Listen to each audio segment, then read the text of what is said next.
Hi everyone, ఈరోజు మన వీడియోలో ఎర్రగా మెరిసే గుంటూరు కారం రోకళ్ళతో కొట్టించాక స్మెల్ అయితే సూపర్ ఉన్నది. ఇది ప్రాసెస్ అన్నది ఎలాగా ఇప్పుడు చెప్తాను రండి. ముందుగా మనము ఎండుమిర్చి ఇలా తీసుకోవాలండి. మిరపకాయలు ఎన్ని కేజీలని తీసుకొని మనం ఇట్లా నీట్గా తొడియాలు తీసి క్లాత్ పెట్టి తుడుచుకొని ఎండబెట్టుకోవాలి. దీంట్లో నేను తీసుకున్న మిరపకాయలకి 1/2 కేజీ ధనియాలు తీసుకున్నానండి. శుభ్రంగా పుల్ల ఏమీ ఉండకుండా చెరుక్కొని నీట్గా పెట్టుకోవాలి. ఇలా ఏడుపు కళాయి ఒకటి తీసుకొని స్టవ్ వెలిగించి దానిపైన మనము తీసుకున్న ధనియాలు మొత్తం పోయకూడదండి, కొంచెం పోసేసుకొని మనము సగం తీసుకొని ఇలాగా వేయించుకోవాలి. పైనుంచి కిందకి అంటా ఉండాలి, మాడకూడదండి. మాడితే కారం అన్నది చేదు వచ్చింది. ఇలాగ చక్కగా వేయించుకోవాలి. కిందకి పైకి ఈ కలర్ వచ్చితే సరిపోయింది. పక్కన తీసేసి సెకండ్ ఉంచింది నేను ఇది పోసేస్తున్నానండి. అంతా ఈ విధంగా వేయించుకోవాలి. మనకి కలర్ మాడకుండా కలర్ అన్నది ఇలా రావాలి. చూడండి, ఇలా వచ్చినాక అంతా కలిపేసుకొని పక్కన పెట్టేసుకోవాలి. మళ్ళీ అదే కళాయి అట్లాగే ఉంచేసి ఇదిగండి జీలకర్ర 1/2 కిలో తీసుకున్న, శుభ్రంగా చెరుక్కొని నీట్గా తీసుకున్నది ఆ వేడి కళాయిలో వేసి ఇలాగ వేయించుకోవాలండి. జీలకర్ర ఊరకనే వేగిపోద్ది. మంచి స్మెల్ కూడా వచ్చిద్దండి వేగుతుంటే.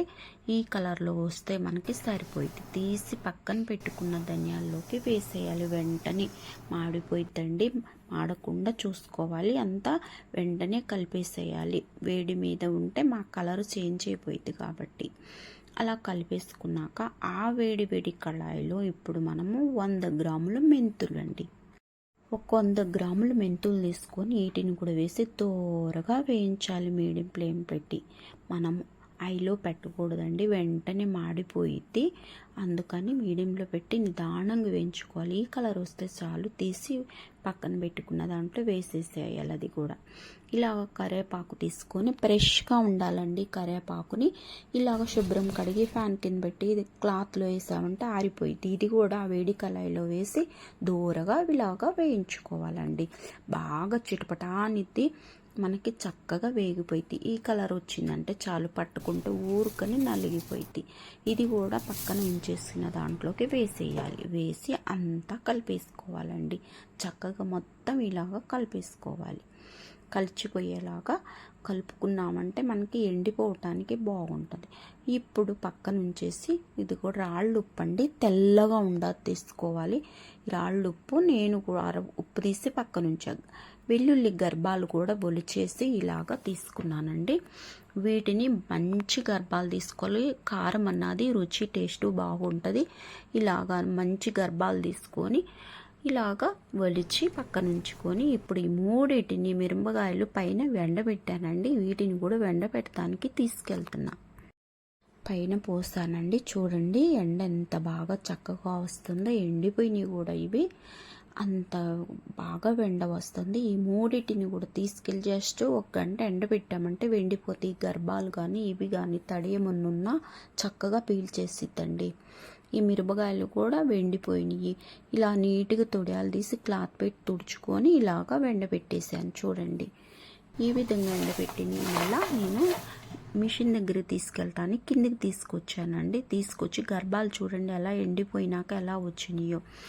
ఇదంతా నేను డివైడ్గా ప్యాక్ చేసుకోవాలండి. మనం ఎలా అంటే ముందు ధనియాలు పోసుకోవాలి, దాంట్లోకి మనం గర్భాలు కలపకూడదు. ఆముదము కూడా తీసుకున్నానండి, వంట ఆముదము, ఇది కూడా వేసుకుంటాను. ఇంక ఈ కవరు కట్టేశాను, ఉప్పు కట్టేశాను. నేను ఆవాలు వేయనండి, ఆవాలు వేస్తే కూర టేస్ట్ ఉండదు, కారం అన్నది బ్లాక్ వచ్చేసిద్ది. అందుకని నేను ఆవాల జోలికి వెళ్ళను. ముందుగానే తీసుకెళ్ళి అమ్మాయికి మిషన్ దగ్గర పెట్టేశానండి. మిషన్ కాడ ఉంచేసి నాకు పచ్చడికి 1 కేజీ పట్టమని నేను చెప్పేసా. అది పట్టేసి పక్కన పెట్టేసింది.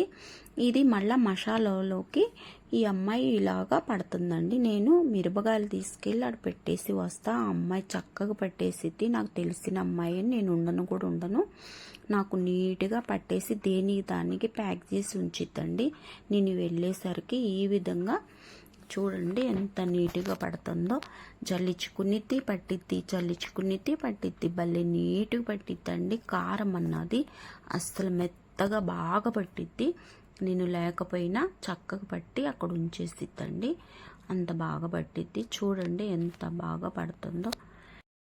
కారం ఇంటికి తీసుకొచ్చినాక ఇలాగ కొంచెంసేపు ఆరబెట్టాలండి.